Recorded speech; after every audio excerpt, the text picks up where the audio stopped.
Hello दोस्तों, मैं आपको सुनाने जा रहा हूँ आज की कहानी पड़ोस वाली आंटी भाग 1। बचपन और जवानी के बीच एक ऐसा समय होता है जिसे हम टीनेज कहते हैं। और उस उम्र में हर लड़के के जीवन में एक न एक ऐसा किस्सा होता है जिसे वो सिर्फ अपने अंदर ही रखता है, किसी से उस किस्से को शेयर करने से घबराता है। ये किस्सा भी एक ऐसा ही किस्सा है। मैं बंगाल के एक छोटे से शहर अंदल में रहता था। बचपन से ही मेरी गिनती मोहल्ले के मेधावी छात्रों में होती थी। उस समय मेरी उम्र करीब 12 या 13 होगी। मैंने जस्ट जवानी की दहलीज पर कदम ही रखा था। मैं पढ़ने लिखने में जितना अच्छा था, खेल कूद में उतना ही अव्वल था। हर बार मोहल्ले क्रिकेट टूर्नामेंट में हमारी टीम ही जीतती थी और मैं था मेरी टीम का कैप्टन। सब कुछ ठीक ठाक चल रहा था, लेकिन एक दिन जब मैं अपने क्रिकेट ग्राउंड में खेल रहा था, हमारी गेंद मैदान के पास रहने वाले मकान में चली जाती है। वो मकान पहले खाली था, अभी हाल फिलहाल ही कोई फैमिली यहाँ रहने आई थी। क्योंकि गेंद मेरी वजह से उसके घर में गई थी, इसलिए मुझे ही लेने जाने पड़ा। मैंने सोचा पता नहीं कैसी फैमिली होगी, अगर मेरी टीम के सामने ही मुझे डांट लग गई तो मेरा तो कचरा हो जाएगा। इसलिए मैंने मकान के बरामदे की दीवार लांघकर चुपचाप गेंद लाने की सोची और मैं चुपचाप बिना आवाज किए दीवार पर चढ़ गया। अचानक मेरी नज़र मकान की खिड़की पर गई। मैंने देखा एक 30 से 32 साल की औरत सिर्फ टॉवल में बाथरूम से निकल रही थी। वो नज़ारा देख मैंने अपने जीवन में पहली बार अपने अंदर यौवन का महसूस किया था। मैं गेंद के बारे में भूल गया। अब मैं सिर्फ छुप छुप कर उस औरत को देखने लगा। लेकिन तभी मेरे एक दोस्त ने मुझे आवाज़ लगाई और आवाज़ सुनकर उस औरत की नज़र मुझ पर पड़ी।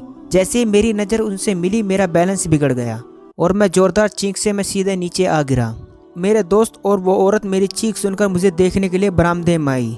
वहाँ मैं औंधे मुँह लेटा पड़ा हुआ था। मेरे दोस्त ने मुझे उठाया ही था कि वो आंटी सामने प्रकट हो गई। आंटी, सुनो, तुम लोग इसे घर में लेकर आओ, मैं इसका फर्स्ट एड ट्रीटमेंट कर देती हूँ। इसके बाद मेरे दोस्त मुझे उठाकर आंटी के घर के भीतर लेकर चले जाते हैं और मुझे एक सोफे पे लेटा देते हैं।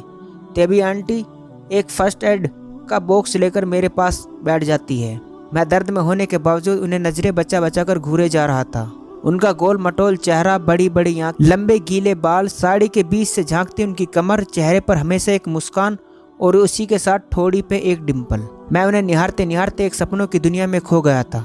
अक्सर जैसे फिल्मों में होता है, जब हीरो हीरोइन को देखता है तो वो अपने सपनों में कभी पहाड़ों पे तो कभी समुद्र के ऊपर लहराती नावों पर गाने गाने लगता है। उन्हें निहारने के चक्कर में दर्द का एहसास ही नहीं हुआ। तभी मेरे दोस्त ने मेरे सर पे एक टपली बचाई और मेरे कान में बोले, अबे साले, घूरना बंद कर, आंटी असहज महसूस कर रही है। उसी के साथ मैं अपने ख्यालों को दुनिया से निकालकर वापस हकीकत की दुनिया में आ गया। मैंने देखा कि सचमुच आंटी थोड़ी सी असहज हो गई थी। मैं उस समय शर्म से लाल हो गया था, लेकिन मेरे दिल जोरों से धड़क रहा था और मेरा दिल मुझे कह रहा कि बेटा संजू, यहाँ है तेरा पहला प्यार। उस दिन वो चोट मेरे पैर पे नहीं बल्कि मेरे दिल पे लगी थी। मैं ये तक भूल गया था कि वो पहले से ही शादीशुदा है और मुझसे उम्र में भी बड़ी है। अब तो रोज मैं स्कूल से आकर मैदान में चला जाता था और घंटों उनके घर के बाहर बैठा देखता रहता था कि एक बार उन्हें देख लूं। कई दिनों की मशक्कत के बाद मालूम चला कि उनका नाम शालिनी गुप्ता है और उनके हस्बैंड का नाम विक्रम गुप्ता है, जो कि एयरलाइंस एजेंसी में काम करते हैं और अक्सर घर से बाहर जाते रहते हैं और इसी वजह से उनका ट्रांसफ़र भी होता रहता है। अक्सर शालिनी घर में अकेली ही रहती थी। उनके सास ससुर अब इस दुनिया में नहीं है और वो ना ही उनकी कोई औलाद थी। मैं जब भी शाम को मैदान में आता तो उन्हें छत पे अकेले टहलते देखा करता, कान में हेडफोन लगाए और गानों की धुनों को गुनगुनाते हुए। मुझे लगता था कि जैसे वे अपने अकेलेपन को उन गानों की मदद से भरने की कोशिश करती थी। कई बार तो उनकी नज़रें मुझ पर भी पड़ती, कई बार उनकी नज़रें मुझ पर पड़ी और वो मुझे हाथ हिलाकर इशारा करती और इशारों में पूछती कि दर्द कैसा है। मैं भी इशारे में ही जवाब देता कि ठीक हूँ। इसके बाद उनके चेहरे पे एक हल्की सी मुस्कुराहट आ जाती थी। एक रोज़ वो मुझे सब्जी मार्केट में मिल गई। वो मछली ले जा रही थी और मैं जन्म से शाकाहारी हूँ और मुझे मांस मछली की गंध बिल्कुल बर्दाश्त नहीं होती है। फिर भी मैं उन्हें देखकर उनके पास मछली की दुकान पर चला गया। शालिनी, तुम्हारा पैर कैसा है अभी? मैं हकलाते हुए, ठीक है मिसिस गुप्ता। मैं आंटी कहने जा रहा था, लेकिन फिर मैंने मिसिस गुप्ता कह दिया। वो एक हल्की सी मुस्कुराहट के साथ बोली, लेकिन तुमने उस दिन अपना नाम नहीं बताया। मेरा नाम संजू है, मैं बोला।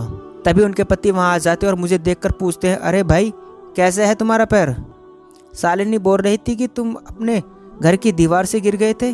मैं उन्हें देखकर थोड़ा सा डर जाता हूँ और फिर दबे पाँव कहता हूँ, ठीक हूँ अंकल। उनके पति दिखने में काफ़ी हैंडसम थे, बॉडी वॉडी भी बनाई हुई थी। उन्हें देखकर मुझे काफ़ी जलन होने लगी थी, इसलिए मैं वहाँ से निकल गया। उस दिन मैंने सोचा कि शालिनी तो नॉन वेजिटेरियन है और मैं शाकाहारी, इसलिए मैं बाजार से वापस आते हुए एक होटल में रुक गया और वहाँ से एक फ़िश फ्राई ले लिया और सोचा कि एक बार अपने बेडरूम में जाकर इसे ट्राई करूँगा। मैं नहीं चाहता था कि सालिनी मेरी वजह से अपने खान पान में कोई समझौता करे। बाजार की बाकी सामान को किचन में रख मैं अपने कमरे में पहुंच गया और फ्रेश फ्राई वाली थैली निकाल ली। लेकिन उसको देखकर मेरा मन बैठे जा रहा था कि मैंने अपनी नाक बंद कर दी और दिल मजबूत कर एक टुकड़ा काट कर जैसे ही उसने अपने मुंह में रखा, उसी के साथ ही मुझे उबकाई आने लगी और मैं बची हुई मछली लेकर बाथरूम में भागा और उसके बाद तो उल्टी करके मेरी हालत पतली हो गई। उस दिन मैंने समझा कि इसलिए लोग कहते हैं कि प्यार की डगर मुश्किलों भरी हो। क्या होगा आगे जानने के लिए पढ़िए अगला भाग। दोस्तों, ये था पड़ोस वाली आंटी का भाग 1। दोस्तों, आगे की कहानी देखने के लिए हमारे चैनल पर बने रहें और दोस्तों, कहानी अच्छी लगी हो तो चैनल को सब्सक्राइब करना ना भूलें।